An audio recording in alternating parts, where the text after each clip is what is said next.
Hello everyone, Tasha is here. In today's video, I'm going to show you how do I make this flower. The first thing I'm gonna do is cut the fabric with solder iron and this metal stencil.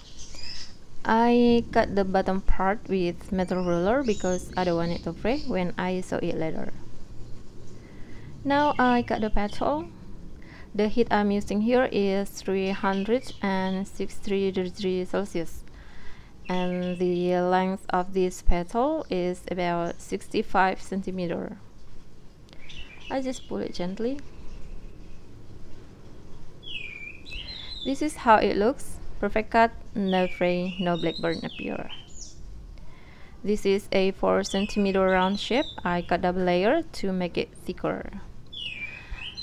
Now I sew this petal with single thread and running stitch.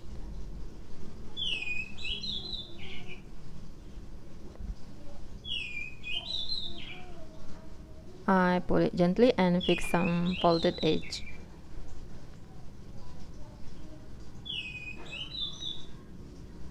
Now I lock the stitch by sew the last stitch twice and sew the last stitch together with the another end to form a cycle like this.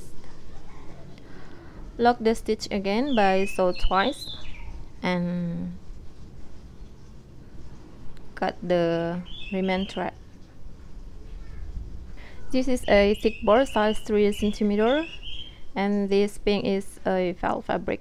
Arrange them like that and sew the round fabric at the edge with running stitch till the end.